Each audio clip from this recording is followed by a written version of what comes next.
Hey, Troy Holden back with you here on the video version of the VO Life. Many of you probably have never heard this podcast. Almost 200 episodes. It's been going on for about 4 years, maybe a little longer than that. I can't be absolutely sure. I guess it is longer than that because this is October 2025. I started, I believe, in late 2020. So probably 5 years, almost. I can't keep my glasses up today. But hey, thanks for stopping by and hanging out. I don't know how good this audio is going to be. As you can see, I'm running through, a regular old dynamic mic plugged into my phone just because why not? This technology has come so far. There's so many good, fun things you can do with it. And I love these little EVs. They don't even make them anymore, but they're really good little mics, and I use them for when I go out and record. My family, a lot of times, we'll get together on a Sunday afternoon, and I'll carry my my Zoom podcast unit, which I can plug 6 mics into, and we'll sit around and tell stories and record it, and then the next week I send it to all of them, and they love it. They say, some of them say they listen to it 20, 25 times. What great memories you can do with recorded audio. Crazy, right? And when we're all gone, our old commercials and our old narrations and all the stuff we done, it'll be around forever if somebody keeps it. So it's kind of neat to think about it in some ways. Of course, by then, probably technology, our voices may carry on forever, the way it's looking some days. Today, what do I have to talk about? Well, we're going to talk about 2 processes that we get into. And one of them is when we are getting traction and things are hot. And the other one is called spinning your wheels. So let's talk about quickly, because this ain't going to take long, about the hot part, right? You guys are like me. You know how that is. You catch hot, you ride it till it's over, and then you sometimes slide into that very depressing slow time. Is what it is, right? But let's talk about the other one, because that's really what I want to get into. My dad used to always say that, you're just spinning your wheels and you ain't going anywhere. Why are you doing this? And, back at the time, I didn't think much of it. But now, especially in this business, I think a lot of it, mainly because I see a lot of people doing it, and I've caught myself doing it. Matter of fact, I was in a big rut with it, because I'm going to tell you, every type of marketing and every type of business promotion and everything that you do, it may work for you. It may work for a lot of other people, but it might not work for me. It might work for me, what I'm doing, it might not work for you. So I tell people that all the time back when I was consulting, and that's another thing that I'm wrapping up. I'm backing off of that. I've taken it off my webpage. I'm done. I'm at a point in life that I want more free time and I want to live. I'm in the 4th quarter of the ball game, folks. If we were playing a football game, I'm in the 4th quarter. And look at it this way, every 20 years. 0 to 20, first quarter, 20 to 40, second quarter, right? 40 to 60, third quarter, 60 to 80, if you make it that long, fourth quarter. If you go over 80, it's freaking overtime, right? So I'm in the 4th quarter. I'm not blind or stupid. I know that. But I still got a lot to give, and I want to give it, but I want to give it to my family and my life and everything. I've worked my ass off my whole life. I mean, from the time I was 14 years old, I've had a job. I worked at Bonanza, washing dishes and bussing tables. I worked in grocery stores, office supply places, more grocery stores, and then went into the family business a couple of years out of, not a couple of years out of college, a couple of years into college. And my dad asked me to come into the business, and I did. Best thing I ever did, because I learned more from him than I ever learned in college. And it's the God's honest truth. I learned how to run a business. I learned how to treat people. I learned customer service. I learned it all from him. And at the time, I didn't really realize it like I did. And then I moved on, when NAFTA came in, I moved on to Nissan in Smyrna, Tennessee as a line technician. And that's the guy that builds the cars. And I wanted to be in management, but I knew you didn't walk in the door and go into management. So I paid my dues for about a year and a half, and I started putting in for management jobs. I landed one, and I soared from there, and it was all not because of a college degree. It was because of what I knew, and I knew how to apply things and knew how to treat people, and it made a difference. And I had a really good automotive career up until 2020, 2021, whenever it was I got out, 22, into 2021 is when I got out. So I went full-time in voice acting 2022, and I've been doing that. It'll be 4 years in January, and have not looked back and did not have a plan B. But back to spinning your wheels. A lot of people are spinning their wheels, and I spin my wheels sometime. I was afraid I was spinning my wheels when I said, I'm going to try this UGC stuff and see how it goes. And people are probably sick of hearing about it, but it surprised me probably more than it surprised anybody else. It went from 0 to 90 really, really quick, and I'm surprised. I mean, I've done well with it. It's making me pretty good money. Voiceover has not slowed down. I'm right on track where I was last year and a little bit ahead of that. And, July and August sucked, probably for a lot more people than me. But I was able to supplement that with UGC so it didn't bother me as bad. And then I felt pressure coming off. I didn't really have to do as many pay-to-play auditions, because why do 100 to book one job when I could probably do 10 and book a job? Because I could be more picky. Why not? And I started doing that. And then for some reason, my website started getting better traction. I've worked on it. I've tried to do some stuff. And I even went into ChatGPT and had it write me. It wrote me a 30-day plan of what I needed to do for 10 minutes a day, 10 to 15 minutes. And I said, that's all the time I want to put into it right now. So it would have me go in step by step by step and do all these things, and I'll be damned if it didn't pay off. It's working. People are finding my site easier when they're going in and looking for certain things. Had one the other day that based on the fact they look for a voice actor who sounds like Bryan Cranston.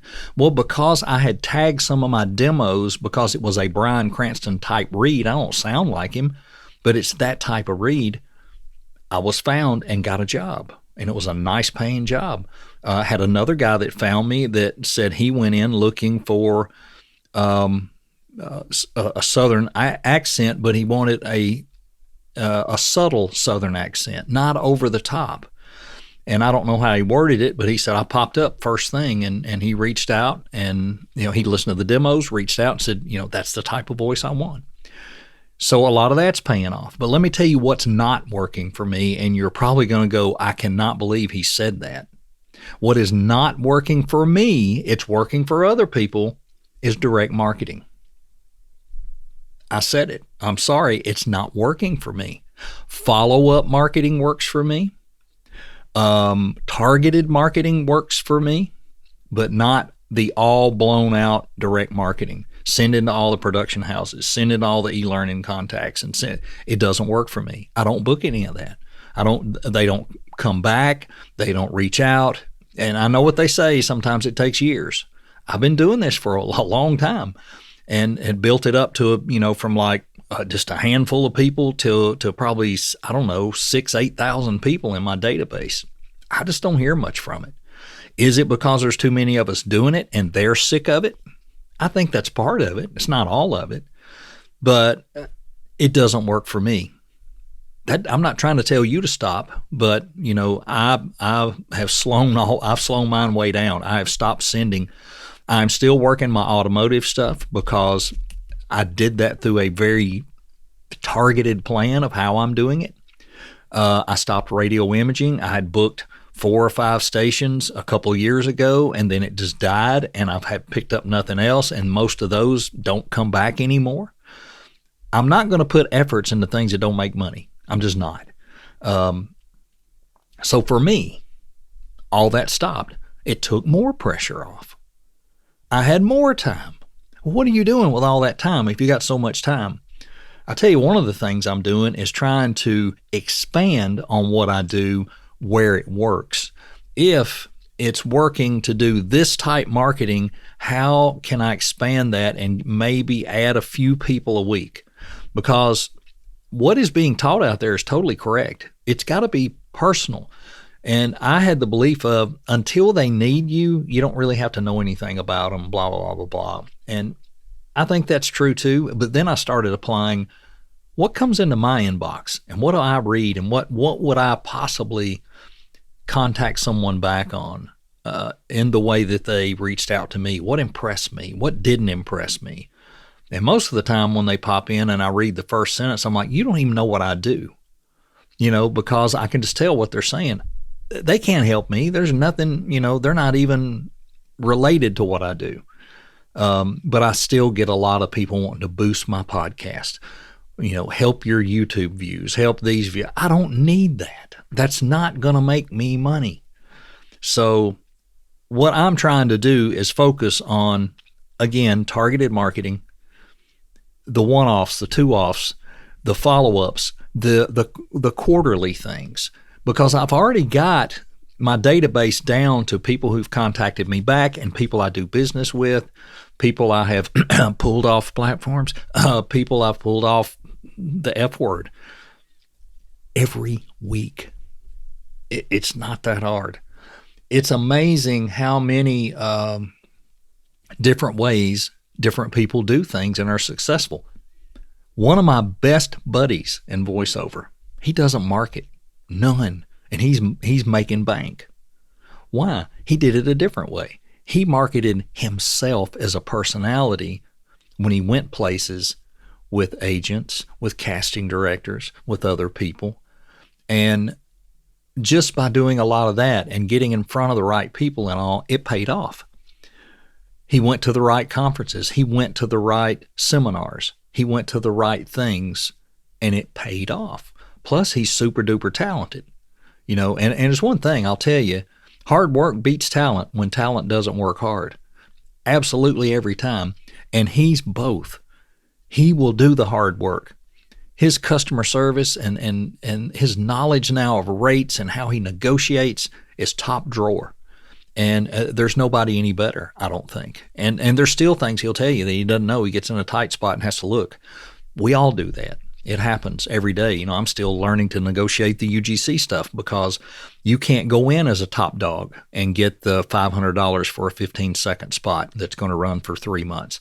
But you can get $250, and you can tell them that if they want it for 12 months, you'll do it for $500. And I'm learning, there's a lot of things to learn. And as it gets bigger and better, and I get to work with different agents, and this past couple of weeks, we were blessed to get Farnham, which is a big agricultural company, and they make a lot of products for horses. So, of course, we sent pictures in of us with our horses and da-da-da-da, and we'd love to do this for you, and got chosen. It was for a new fly spray that was coming out. And we did the videos. I did the voiceover on top of the videos. Some of it I was speaking to the camera live. Other parts you would see the horses or my wife fly spraying them and wiping them, and I would be doing the VO in the background. Loved it. It was fun to do, and it paid because it was a big brand. I'm doing another brand, and a lot of you have probably seen it, the Dose stuff. They've come back, and they want me for another round already, and I only did that like 6 or 8 weeks ago. It hadn't been that long, and they come back and they want more. There are some out there that they're running on that brand that has, almost sounds like me, but it ain't. It's an AI enhanced voice. Do I care? They're only using it for that, and they did pay for my voiceover. So. And they did sign the AI writer. So it's not going anywhere else. It was the exact things that I said. I think they just ran it through something to modify it. I don't know if they wanted to try to kill the accent. I don't know what they were doing. I haven't run into that yet in UGC. Nobody has ever told me to tone it down. I had one guy tell me to turn it up. I want you to go full-blown Johnny Redneck. And it was fun. Yeah. All right, so back to spinning your wheels. I know I go down a rabbit hole worse than any human being in the state of Tennessee. I can just squirrel and I'm gone. I'm sorry. let me get back to spinning your wheels because I want to step on your toes. I know a lot of people, and there's no way I'd try to even allude to some of the people that I think are in this predicament, that they've been spinning their wheels for a long time. A, they may not have booked a job. B, they may have never heard back from an email. C, it's just not working. And they're 2 years in, 3 years in, 4 years in. I wouldn't do it. I would stop. I couldn't stand it. I have to have a light at the end of the tunnel. I have to have some success. And I know there are people encouraging people saying, just keep at it, it'll happen for you, you know. We don't know that. You should never say that because you don't know. Don't give people false hope. You know, if it's not working for them, you know, sometimes the best thing to do is take a step back and go, all right, look, I'm investing all this money and nothing's coming back. What else could I do? Maybe you can do UGC. I don't know. But there could be something else you could do. I would have been disappointed had it not taken off and I hadn't gotten work and it built and built and built as I went. I didn't catch fire like some people have in their third, fourth, and fifth year, but I make a pretty good living at it. You know, every now and then I book a formidable job, you know, a nice regional or even a national. I've had a few nationals. I've had some good regional radio spots and I've had a few national TV spots. But that's not what pays my bills. What pays my bills are these people that come back week after week or month after month, the repeat clients who like what I do, who stick with me, and who don't complain every January when I say I got to go up just a little bit, you know. And most of them some of them I haven't gone up on because they started out with me at a good rate, but some started out with me for crap. One guy, he was paying me like $50 an episode for his show, and he had about, you know, I think he ended up he has 5 shows now, and I do all 5, but I don't do them for $50 anymore. You know, we started looking at, you know, GVAA and what it is to do a documentary, and that's what these things are. They're streaming TV documentaries, and so he's caught up now to where he should be. One YouTube channel that pays me very well, and they'll buy 1 to 3 times a week. Sometimes they'll skip a week, and the next week they'll give you 3, and then they'll skip a week, or then they'll get 1 the next week, and then 2 the next week, then 3. But the thing is, it's pretty consistent. I know every month about what I'm going to get.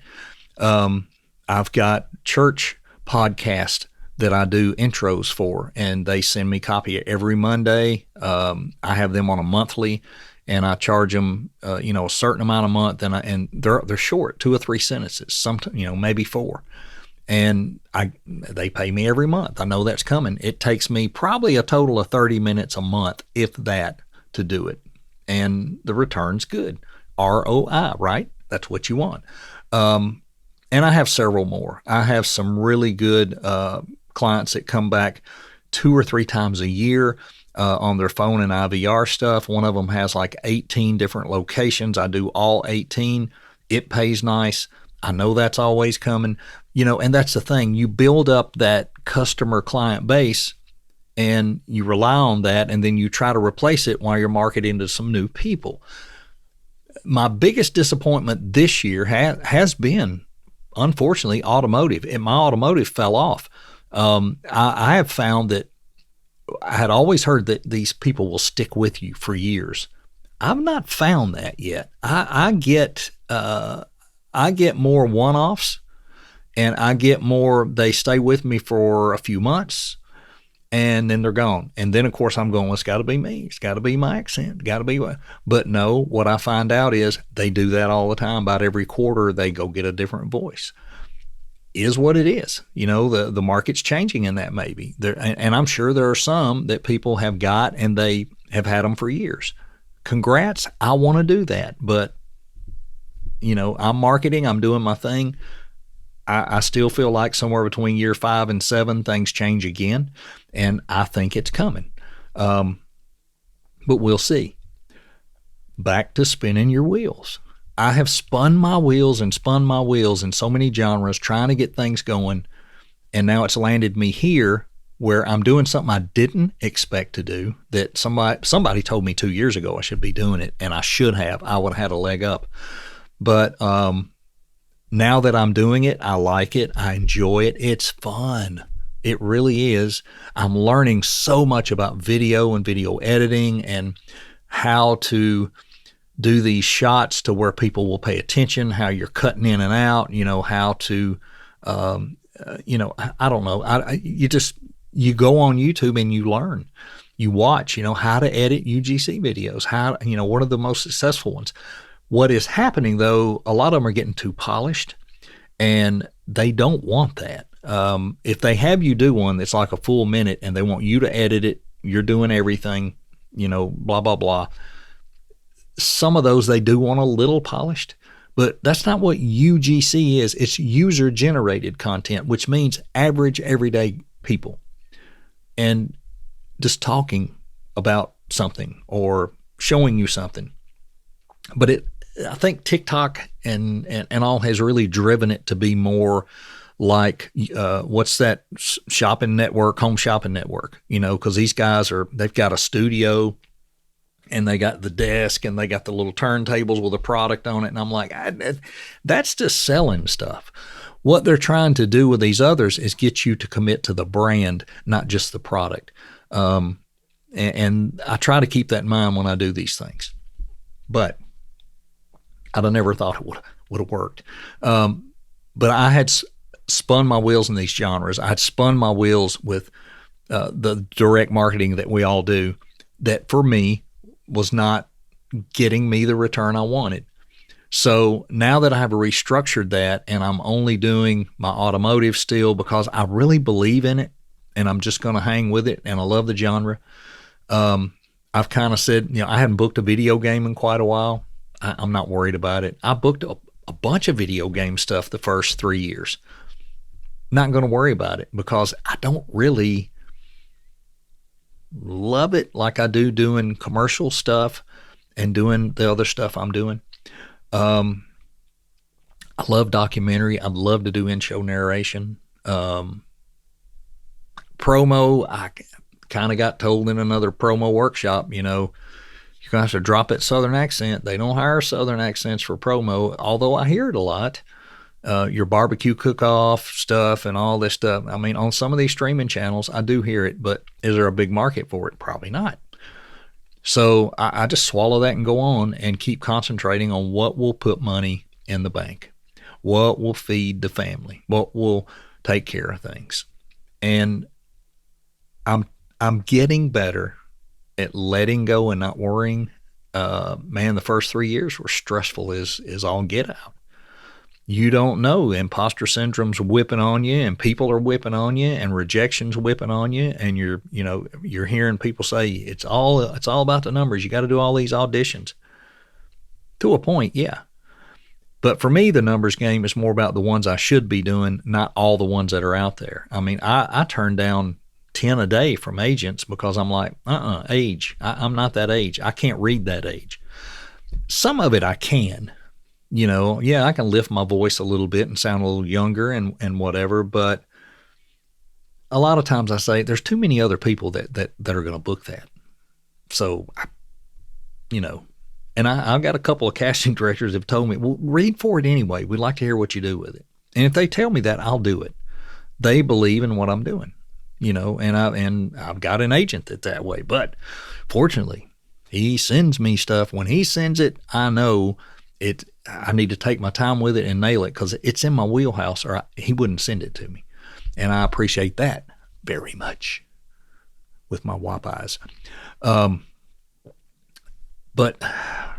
I just don't want to hurt people's feelings. And it's hard not to do that when you're saying don't spin your wheels, because there's a lot of you right now going, he's talking about me. I'm not booking anything. I've been trying this for 1.5 years, 2 years, and it's just not taking off. And it's so hard because I got to work my job and I got to do this. And you're right. It is. You're not available. You can't jump on stuff as quick, and it is hard. If you want to keep doing it and be patient with it and do it because you enjoy it, go ahead. Don't let what I'm saying talk you out of it. What I'm trying to do is, if it means more to you that this is going to be something you want to do for a living and and you've got time, you're in your 30s, 20s, you got time, you got all this life in front of you, patiently ride it out. Take your time, really learn the business inside out. Make sure you got that treated room. I heard a great video the other day that said 85% of newbies worry about getting a setup for their sound through somebody, some audio person. But here's how it should be. They should put 85% of effort into getting their room right, and then about 10% of effort into the equipment, and then the other 10%, they can maybe look at all that other, And really all it comes down to is you want that room so good that all you need is a touch of EQ and maybe declick and that's it. That's the idea. You just barely sweeten it. You don't want to be running some 5-6 effects to make it sound better, because what are you going to do when it comes time for the live session? You get booked, because it's going straight from that to them. And I hear people say, oh, I got an Apollo. It's going to run through my Apollo and loop back. Okay, but that's still not right. It should be good, clean, and raw with just a touch. But anyway. All right. Hey, look, if you're spinning your wheels and you feel bad about it and you think this is not for me, then bless your heart, because that's got to be hard. And that's the one place I can't fall into and give anybody any advice. What I can say is this. Don't stress yourself. Don't let this cause you health issues. Don't let it upset you. Don't let it ruin your family life. It's not working, and I've been trying this for 2 years. My wife's agitated at me. I'm not seeing my kid. Then stop doing this. Wait till your kids are grown and start over. It'll still be here. Hang on to your equipment. It'll still be here. But focus on your family. Focus on your life. Focus on being happy. And don't let this drive you nuts. I see it. I talk to some people during the week, every week, and they're just like on the edge. And I'm like, I don't want to be the one to tell you to jump and get out, but it may be time. You gotta decide. It's up to you. And I do see some really talented folks that aren't getting anywhere. And then that's where I back up and say, are they really working hard at it, or are they just dipping their toe in and having fun? So I don't know. I don't know your situation. I don't know anybody's situation. I want the best for you. I want you to be happy. I don't want this business to stress you, because it can bring so much joy at times and so much excitement. And it is the one thing that I've done where either I'm freaked out because I'm got way too much to do that day, because I'm a person that feels like I need to get it done. And that's where I get stressed. Sometimes I have to just go outside, take a deep breath, walk around, go down the creek, listen to the water run. And just let a few of those out and then come back.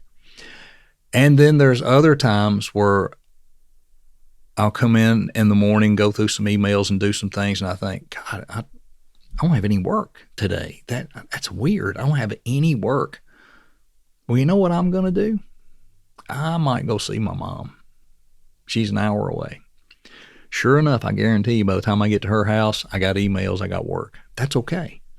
I used to would freak out and think I got to get back home. Nah. They don't expect it in an hour. Not most of them don't.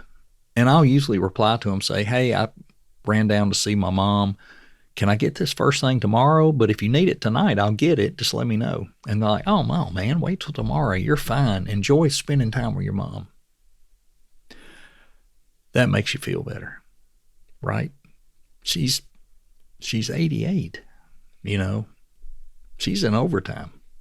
So I'm going to spend time with her. You got to make those decisions. This is on you. It ain't on me. Thank goodness. I wouldn't ever want to make a decision like that for anybody. But I want you to know that we all love you in the voiceover industry. We're all good people. We embrace you. You were welcomed in, and you'll be missed if you leave. A few people, and I'm going to knock out 2 names, and I don't think they would mind because they got out because they wanted to get out. They just said it wasn't working out all the way around. They loved it. They had a lot of fun. They came to conferences, and then it didn't work out. It did for a while in some ways, for one, and that was for one of these people. I'm just going to use the first name, and his name was Dana.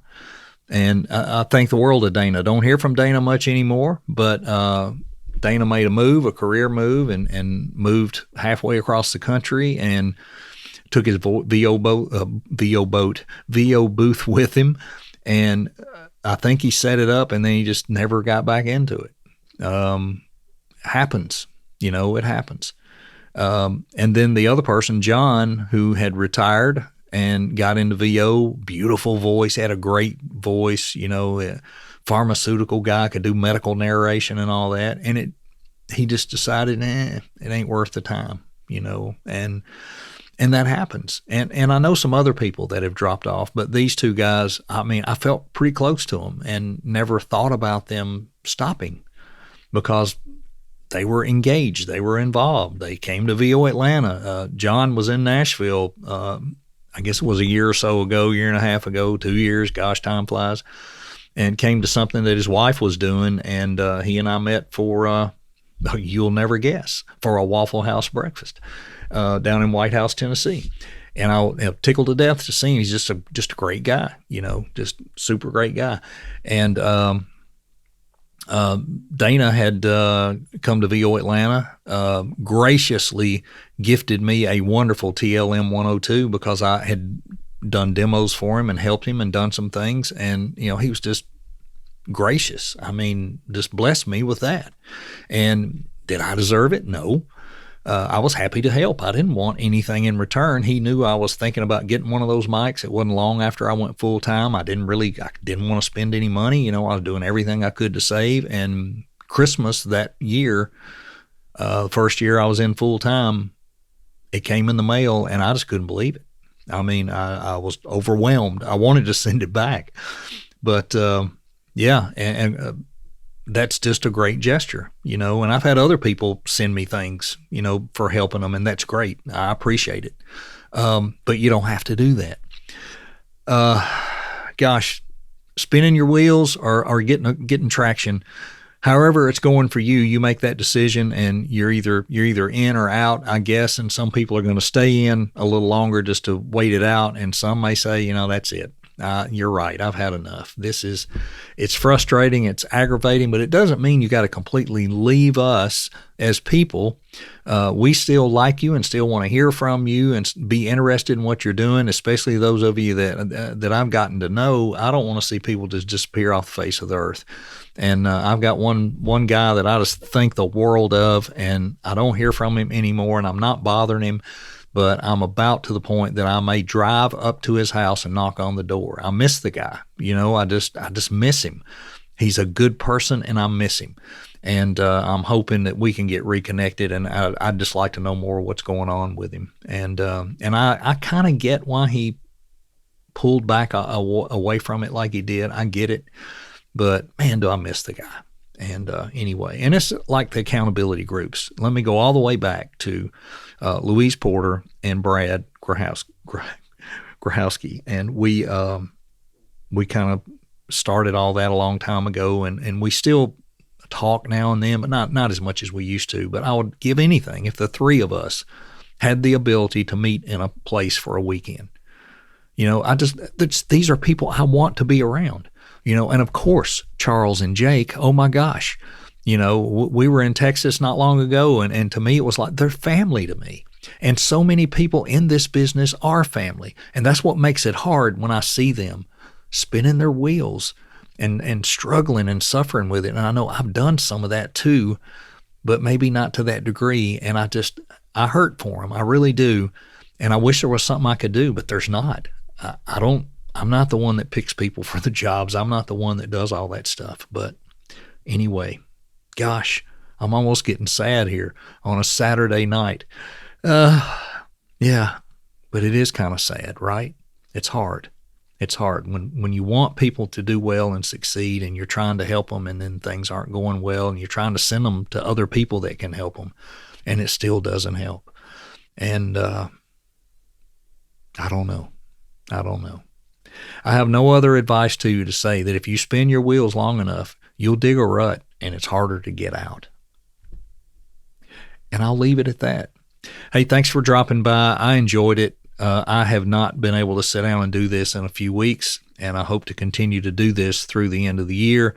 And, who knows? I'm saying I'm going to cut it off completely, but even if I go to once a month or something just to keep things going. But I tell you, the way the listenership's been looking and the downloads, I think it's run its course, so I'll probably stick to my guns and just let it retire. There's this little thing in me that goes, you want to do a podcast. I said, well, do something different. And I know how hard that is to start something different. I've already tried that once, and it didn't work.